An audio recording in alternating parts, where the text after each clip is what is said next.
I ask no favor for my sex. All I ask of our brethren is that they take their feet off our necks. What an incredible woman. I mean, as one of the directors recently said of her, she changed the law of the land for American women. That's a tremendous legacy. We welcome today Justice Ruth Bader Ginsburg. I think people think nowadays that everything's okay, that we have equality. Certainly at the university we have a big gender pay gap, sort of 15.3% mean gap. Everyone wants to take a picture with me. Notorious RBG. Yeah. When you come right down to it, the closest thing to a superhero I know. It's really important to be a dissenter, an everyday dissenter. When you see something, call it out. I became a lawyer when women were not wanted by the legal profession.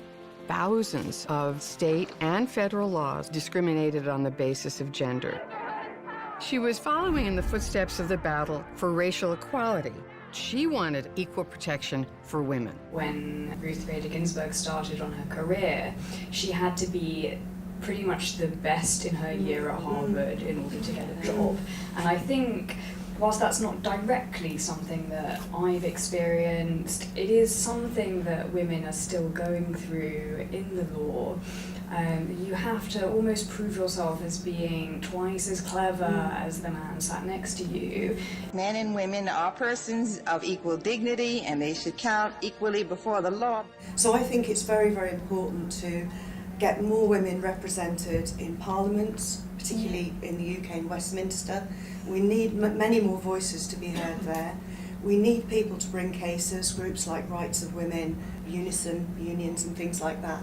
But we do also, as well, I think, need women out on the streets shouting, getting quite cross. One of the big cases that came up was a Unison case with a few other unions fighting against the introduction of quite heavy fees to bring claims to employment tribunals.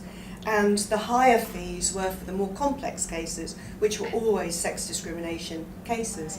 And also Rights of Women fighting a very successful case against the introduction of extra restrictions around women who'd been subject to domestic violence, being able to access legal aid in order to bring claims. We have seen massive erosion of legal aid, which have disproportionately impacted women.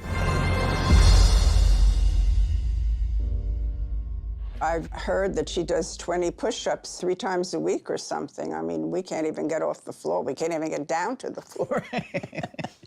That's true.